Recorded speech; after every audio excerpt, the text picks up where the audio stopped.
Mesdames et messieurs, bonjour. Le Togo organise son édition 2025 de la quinzaine de l'environnement et du développement durable. Le lancement officiel de la dite édition a été fait ce mardi 3 juin 2025 à l'Agora Senghor de Lomé. Dans le cadre précis de cet événement, nous recevons pour vous Monsieur Atri Honam. Il est le coordonnateur du programme d'appui à la lutte contre le changement climatique, la protection de la biodiversité et l'agroécologie. Cordo, bonjour. Bonjour.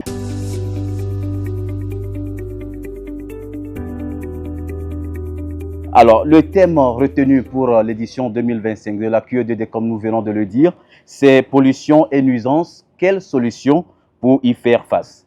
Monsieur le coordonnateur, que vous inspire ce thème choisi par le ministère de l'Environnement et des Ressources forestières qui initie cette quinzaine? Merci. Le thème choisi, en fait, s'inscrit dans ce que nous appelons les 3 crises majeures écologiques de notre siècle. Donc, vous savez qu'aujourd'hui, nous faisons face à 3 crises fondamentales, c'est-à-dire que la perte de la biodiversité, le changement climatique et la pollution. Et lorsqu'on voit les 3 thèmes, les 3 crises majeures, elles s'entremêlent. Et lorsqu'on met en exergue la pollution, si vous regardez bien, ça implique aussi les 2 autres crises. Et donc, on met en lumière quelque chose, mais on parle aussi des autres. Et donc, quand on parle de la pollution, ça veut dire que la pollution a ses conséquences sur la biodiversité, sur notre cadre de vie, sur notre avenir, sur les changements climatiques, parce que qui réduit la pollution agit aussi sur les changements climatiques et agit sur la biodiversité. Voilà le sens même de ce terme. Donc, quand on parle de la pollution, ça n'exclut pas les autres crises majeures. Alors, quand nous prenons la première partie du thème, pollution et nuisance, j'aimerais revenir ou bien m'appesantir sur pollution. Qu'est-ce qu'on met dans pollution? Quels sont les facteurs qui rentrent en jeu? Avec quoi pollue-t-on, je veux dire? Oui, quand on parle de la pollution, il faut voir les formes de pollution. Donc, vous avez la pollution, il y a les pollutions chimiques, il y a les pollutions avec les sachets plastiques et surtout qui a beaucoup de dommages sur notre santé humaine et sur la biodiversité marine. Vous ne pouvez pas imaginer le nombre de poissons qui meurent par jour avec la pollution des sachets plastiques. Et aussi les microplastiques, les dommages que les microplastiques créent sur la santé humaine. Et vous avez aussi la pollution avec les pesticides pour notre alimentation. Parce que l'usage de certains pesticides ont des conséquences sanitaires assez dramatiques. Et tout ça là, agit sur même notre existence. Et donc la question de la pollution, si on veut rappeler ses conséquences, tout le monde devrait prendre conscience et essayer d'avoir des modes de vie beaucoup plus sains et durables. Parce que ça, c'est le changement de notre comportement de tous les jours qui peut nous amener à réduire donc d'abord cette pollution-là.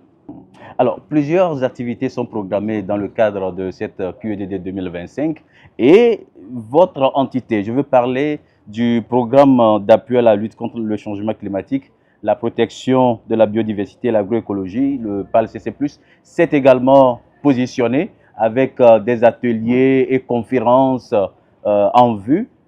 Coordonnateur, est-ce que vous pouvez nous revenir un peu sur ce positionnement-là de l'équipe PALCC+, et ces activités que vous avez programmées? Nous avions prévu des activités qui se retrouvent d'abord intégrées dans ce que notre partenaire principal, c'est-à-dire l'Union européenne, appelle Équipe Europe. Et donc, la coopération de l'Union européenne avec ses États membres entend affirmer ou réaffirmer sa contribution aux politiques, à la mise en œuvre des politiques nationales à travers donc, cet événement, essayer de montrer ce que cette coopération apporte à notre développement. Et pour cela, nous avons pensé qu'il faut mettre en exergue certains éléments pour avoir une compréhension commune avec les acteurs. Et pour ça, nous avons prévu déjà le 16 juin, nous allons animer une conférence sur les dispositions nationales et internationales en matière de gestion des forêts. Et donc, cela va mettre en exergue les dispositions d'ordre réglementaire sur l'exploitation illégale des forêts et les mécanismes de financement durable en faveur de la gestion des forêts et toutes les dispositions en termes de certification et de facilitation qui existent pour encadrer la gestion des forêts. Et cela va faire aussi un peu de focus sur tout ce qui est la notion de forêt dans le sens du secteur forestier. Parce que ça on n'a pas le même sens, la forêt, la définition de forêt. D'un point de vue opérationnel et dans le secteur forestier ne veut pas dire forêt dans le sens écologique. Et donc, nous aurons le temps de revenir sur ces choses-là. Et ensuite, le deuxième événement, nous allons parler des avantages et défis des modèles de gestion des aires protégées. Parce qu'aujourd'hui, le PLCC+ est centré sur cette question où le gouvernement veut reformer le secteur de la gestion des aires protégées pour en faire un secteur porteur qui va redynamiser notre économie nationale. Et pour cela, il faut trouver un bon modèle. Et donc, nous voulons présenter au cours de cet événement les différents modèles qui existent pour amener les gens à faire leurs propres réflexions et trouver le modèle qui correspond à nos réalités. Donc, ça va être le second. Le troisième va porter sur tout ce qui est développement et gestion des projets carbone. Parce qu'aujourd'hui, c'est une thématique émergente. Dans la lutte contre les changements climatiques, pour aborder les questions d'atténuation et adaptation, il y a beaucoup de mécanismes qui sont créés.